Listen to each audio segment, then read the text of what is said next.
So I say I was the secretary of that local union, and you notice in a lot of these pictures, weren't too many women who were active in the union. There was one other woman at that time, who happened to be the steward in my department. And then we got to be friends for 50 years. And she and I were mostly, were the only two who ever did any sort of work. Mm-hmm. But, as I say, my executive were very protective. They wouldn't let me stay there at night. Mm-hmm. I'd ride my bike out and be on the picket line and, do all the things. And it started getting dark, and the president would say, "Go home." I'd say, No, I can stay and go home. But other girls are staying. They're not girls or women. Go home. So that's how they were. That's the way they were. Yeah. Do you remember some of the discussions that were going on when you were preparing for the strike? No. There must have been people who were worried about that. Oh, indeed. Mm-hmm. And I was on the finance committee, and I was really surprised at the number of people who asked for help, that always looked and dressed and acted prosperous. But apparently they said, no, it's payday to payday. And that's another thing that happens with working people that you don't realize. When you're supporting a house and children and school, and a lot of the women didn't work in those days, they stayed home. They just made it payday to payday all the time. So that's something that I didn't realize at the time, because I was single. Surprised me. How long what was the action like on the picket line? Was it a fairly peaceful strike? Yes, as I remember it, yeah. It was. Was always lots of pickets, and mainly because of the isolation of the plants. They were a long way from the major road, so we picketed in front of the gate, and there was a great distance between us and the plants. And there was never any attempt that I can remember to have people cross the picket line. That I can remember. That may not be true. But there would be trucks coming and going, or trucks coming to try and deliver things. And those we were able to, control. But I can't really remember. You remember about how long that strike lasted, and whether you people won?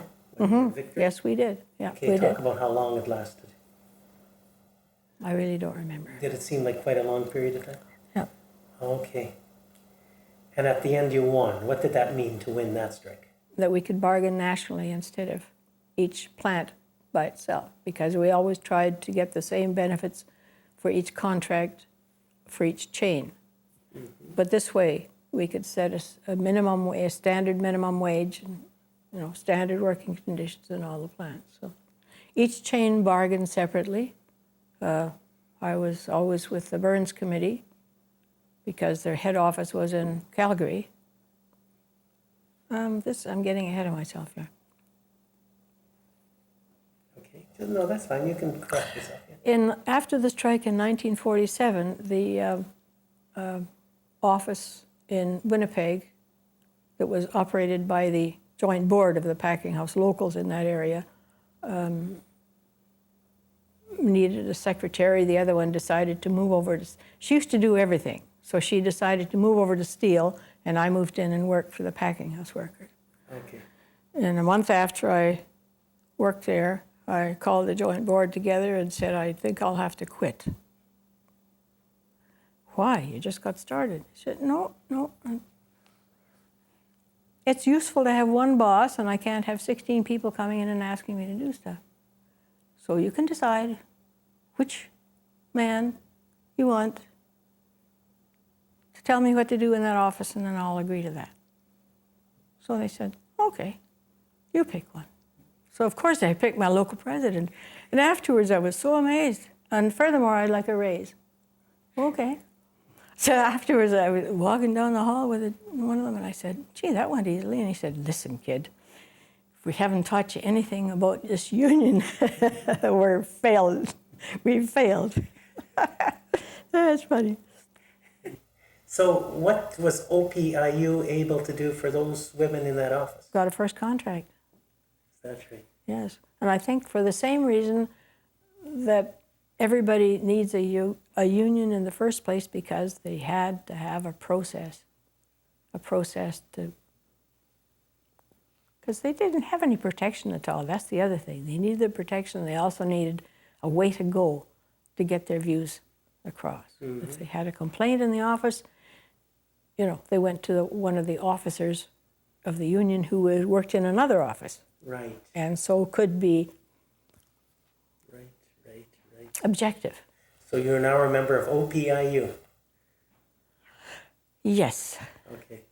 Well, I don't think I am anymore, because I haven't been working for a long time. Did they ever get to be strong out here, the OPEIU? We're still working. Okay. Still operating as a local. Good. Yeah. Good. There are, let's see, I used to get to go to they used to invite me back to their annual meetings and so on, even after I wasn't with them anymore. Mm-hmm. And there would be 20 or 25 people. So they're much bigger now than that original 10, but of course unions have expanded now. They're bigger, and they don't all work in the Labor Temple anymore. Okay, we were talking about working and how some people don't like the idea that the women, mainly women, mm-hmm. but people who work for unions, that somehow they form a union. That's What's right. your answer to that? That they are disloyal if they want to belong to another organization. I had trouble with the amalgamated meat cutters because of that. You only belong to one union. After we merged, they wrote letters and said, you can't belong to two unions. If you're an amalgamated person, you are, and you don't belong to another one. So I'm an office worker also, and therefore I belong to the office workers union, and I'm not going to quit. Thank you. So. But what's your answer to the people who say you don't need any union at all? Because you're working for a union. Oh, right. Yes. What's your answer, your candid answer? For the same reason that anybody needs a union. When you're dealing person to person, right, and you have a disagreement with that person about something, you have nowhere to go. You have no intermediary at all. Mm-hmm. You have no one to say, okay, I think you're right. If the person immediately, your immediate supervisor says, no, that's all there is to that. You know, there's nowhere to go. You can smile and put up with it, or you can quit. Mm-hmm. And those are not alternatives that a worker should have to deal with. Right. Right. Yeah, you've seen a lot in your life in the union movement. What are some of the things that you saw that make you the happiest, that make you think, boy, the union is really doing its job? Do you remember any specific times when you thought, boy, this is great, you know? The union's really doing the job it should be doing.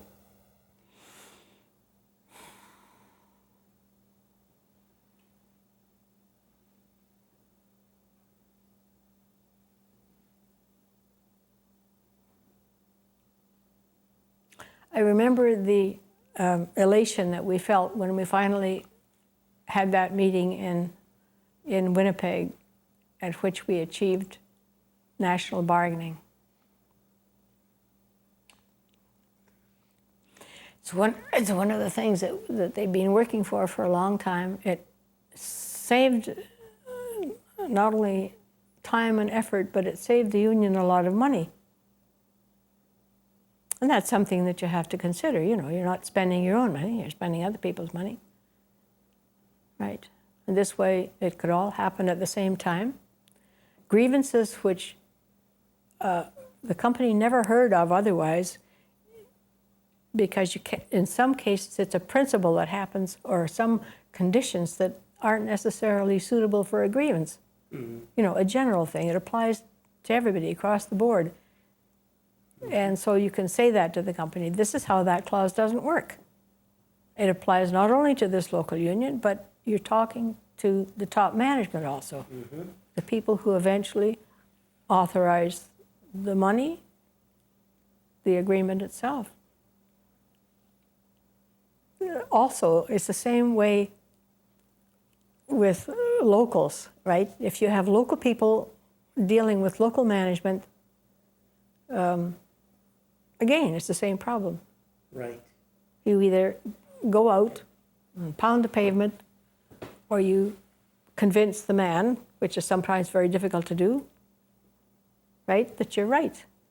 Or that, you know, at least there should be some movement between you.